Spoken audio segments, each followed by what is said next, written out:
Hello and welcome back to the Master Civil Engineering. In this video, we will learn that how can we calculate the degree of static indeterminacy of a beam, and we will also solve some questions on this so that you will better understand the concept. So first, the degree of static indeterminacy of a beam is given as ds is equal to 3m plus r minus 3j minus summation of m prime minus 1, where m is the number of members, r is the number of reactions, j is the number of joints, M prime is the number of members meeting at an internal hinge. If the value of ds is equal to 0, it means the structure is indeterminate. If the value of ds is greater than 0, it means structure is indeterminate. And if the value of ds is less than 0, it means the structure is unstable. So we have to classify each of the structures as statically determinate, statically indeterminate, or unstable. And we have to also specify the degree of indeterminacy and show the calculations from the degree of indeterminacy. So for beam first, you can see that the number of members in this beam is 1. The total number of reactions in this beam is equal to 3, 1 at this roller and 2 at this internal hinge. The number of joints in this beam is equal to 2, and since there is no internal hinge in the beam, so we can say that the value of m prime is equal to 0. Putting values in the equation, we get the value of ds equal to 0. It means that the beam is determinate. For beam 2, you can see that the number of members in this beam is equal to 2. Total reactions in this beam is equal to 4. There are 3 joints in this beam, and since there is one internal hinge in this beam and number of members meeting at this internal hinge is equal to 2, so I can say m prime is equal to 2. Therefore, the value of ds for this beam is equal to 0, so this means this beam is determinate. For beam 3, you can see that there are 2 members in this beam. There are 4 reactions in this beam. The value of number of joints is equal to 3, and there are 2 internal hinges in this beam. So number of members meeting at this internal hinge is equal to 2, and number of members meeting at this internal hinge is also 2. So m prime is 2 and 2. So the value of ds is simply equal to minus 1. So since the value of ds is less than 0, it means that this beam is unstable. Now for beam 4, you can see that number of members in this beam is equal to 1. The value of r is equal to 3. The value of j is equal to 2, and there is one internal hinge in this beam and number of members meeting at this internal hinge is equal to 2. So you can say that the value of ds for this beam is equal to minus 1. So it again means that this beam is unstable. For beam 5, you can see that there are 2 number of members in this beam.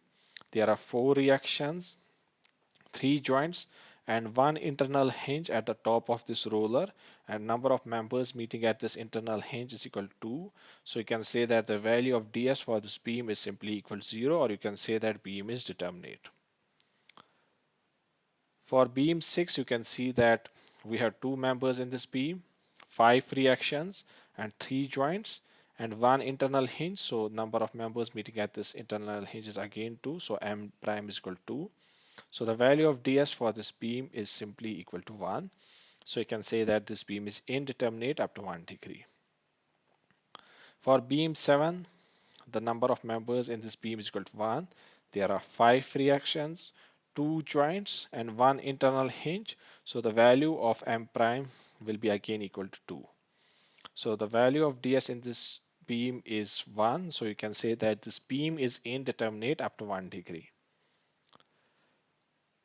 For beam 8, there are 3 members in this beam, 5 reactions, 4 joints and 2 internal hinges. So number of members meeting at this internal hinge is equal to 2, and number of members meeting at this internal hinge is also 2. So you can say that the value of ds for this beam is equal to 0. So this beam is determinate. For beam 9, you can see that the number of members in this beam is equal to 1. There are 6 reactions in this beam, that is 3 at this fixed end and 3 at this fixed end.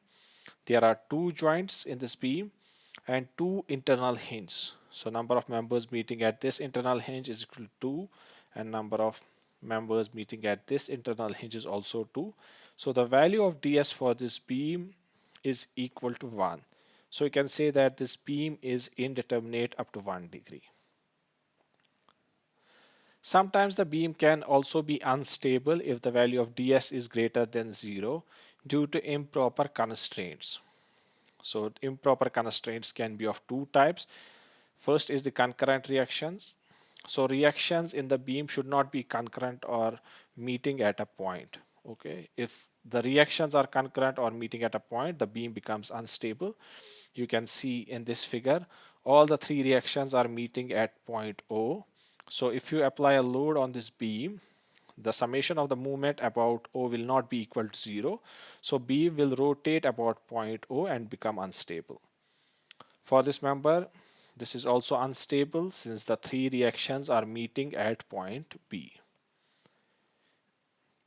Beam can be also unstable if all the three reactions in the beam are parallel. So you can see in this figure, all the three reactions in the beam are parallel. So if you apply an incline loading to this beam, the summation of horizontal force will not be equal to 0. So this will make the beam unstable on applying the incline loading to the beam. And for this beam, this is also unstable because the three reactions are all parallel. So this is how we can find out that if the beam is statically determinate, statically indeterminate, or unstable. And if the beam is statically indeterminate, we can calculate the degree of static indeterminacy of the beam using the formula as I have shown you in the video. In the next video, I will show you how can we calculate the degree of kinematic indeterminacy of a beam. So hope you guys learned something from this video. And if you find this video helpful, please share this video and subscribe my channel. Thanks for watching the videos of Master Civil Engineering, and I will see you in the next video.